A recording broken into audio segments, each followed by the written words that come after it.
The victory celebration echoed across 1,000 frequencies as the Galactic Armada's fleet hung in orbit above Earth's smoking remains. Admiral Vexthor of the Krillian Empire raised his forearms in triumph, his chitinous faceplates clicking with satisfaction.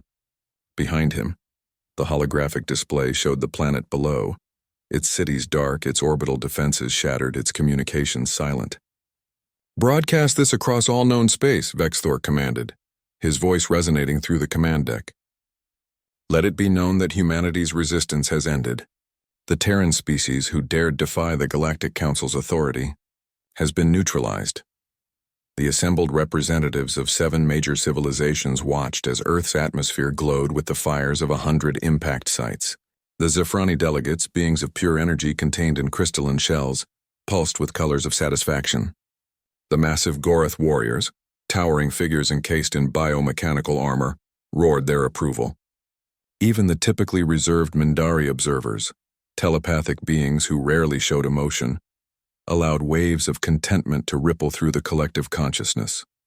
It had taken 3 months of sustained bombardment, 3 months of systematically destroying every human military installation, every shipyard, every industrial center. The humans had fought with a ferocity that surprised the Armada, their vessels outdated and outgunned, yet piloted with reckless determination. But numbers and superior technology had prevailed, as they always did. "Sir," the sensor officer called out, a young Krillian still earning his command stripes.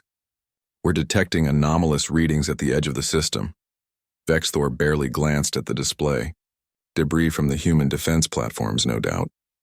"This system is littered with their wreckage." "No, sir, these signatures are different. They're massive, and they're moving." The Admiral's celebration paused. He turned toward the sensor station, his compound eyes narrowing. "Show me."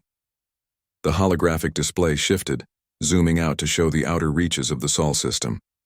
There, emerging from behind the obscuring mass of Jupiter, were contacts. Dozens of them. No, hundreds. "What is this?"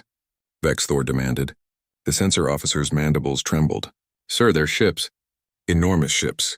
Each one is outputting more energy than our entire fleet combined." A cold dread settled over the command deck as the celebrations died. The Terran Dreadnoughts had arrived. They came like titans rising from the abyss, vessels so massive they defied conventional naval doctrine. Each dreadnought stretched 5 kilometers from bow to stern, their hulls bristling with weapon systems the Galactic Armada had never encountered. Their armor wasn't the standard titanium ceramic composite used by civilized species. Intelligence reports would later identify it as something the humans called neutronium-laced quantum-locked plating, a material that shouldn't exist outside theoretical physics. The lead dreadnought, designated the TSNS Indomitable, opened a channel. A human appeared on screen. A woman with iron-gray hair, a scarred face, and eyes that had seen too much death. Admiral Helena Vasquez of the Terran Strategic Navy stared into the camera with the intensity of a predator. "Galactic Armada." Her voice was cold, measured, absolutely devoid of fear. "You made a grave miscalculation. You attacked our home. You killed our civilians. You thought we were defeated." She leaned forward, and every being watching felt the weight of humanity's rage. "You destroyed our decoy." Vexthor's blood ran cold. "Decoy?" "Earth 2, Vasquez continued. "A perfect replica, populated by volunteers who knew exactly what they were signing up for. They held you here, kept you occupied, made you feel victorious." Her smile was terrible to behold. "While you celebrated, we finished construction." The dreadnoughts began their approach, their engines burning with controlled nuclear fusion that turned the void into rivers of fire. Point defense systems came online, creating spheres of intersecting energy fields around each vessel. Their main guns, massive rail cannons that could accelerate projectiles to relativistic speeds, began to glow with building charge. "This is impossible," the Zephrani delegate whispered through his translator. "No species could build such vessels without us knowing. We have spies in every system, observers in every—" "You have spies in every human system you knew about," Vasquez interrupted. "You never found the Kepler colonies. You never found the generation ships we sent out 200 years ago. You never understood that when humans feel threatened, we don't just fight. We prepare, we plan, we survive."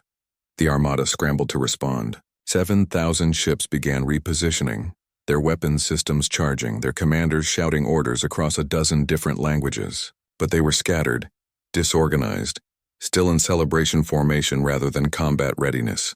The dreadnoughts opened fire. What followed wasn't a battle, it was an execution. The rail cannons fired streams of tungsten rods at 90% the speed of light, each impact releasing more energy than a thermonuclear weapon. Shields that had withstood human attacks for months crumbled like paper. Hulls designed to survive in the hostile environments of alien worlds simply ceased to exist, vaporized in milliseconds. The Armada tried to flee, but the humans had planned for that too. Smaller vessels, frigates and destroyers built in the hidden shipyards of the outer colonies, emerged from stealth, cutting off retreat vectors. They moved with a coordination that suggested hive mind control, but intelligence officers would later realize it was something more terrifying. Humans working together with perfect trust, each ship's crew willing to die to ensure their companion's success. Vexthor watched his fleet die. The Gorath battlecruiser Thunderhead, which had led the assault on Tokyo, split in half from a single railgun impact.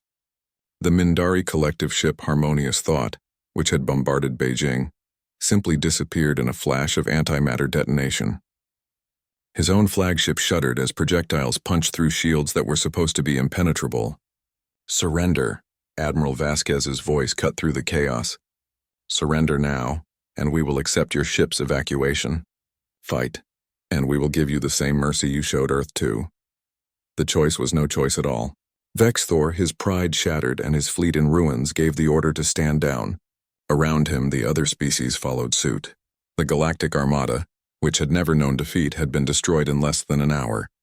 As Terran Marines boarded the flagship to accept the surrender, Vexthor found himself face to face with Admiral Vasquez. She stood before him, this small human who barely reached his mid-torso, and yet he felt dwarfed by her presence. "How?" he asked simply. Vasquez smiled grimly. "You assumed we were like you, that we would fight with what we had and accept defeat when outmatched. You never considered that humans don't just react to threats. We anticipate them. We sacrifice for them. Those people on Earth too knew they would die. They volunteered anyway because they knew it would buy time for the real Earth to evacuate, for our shipyards to finish their work." She turned to leave, then paused.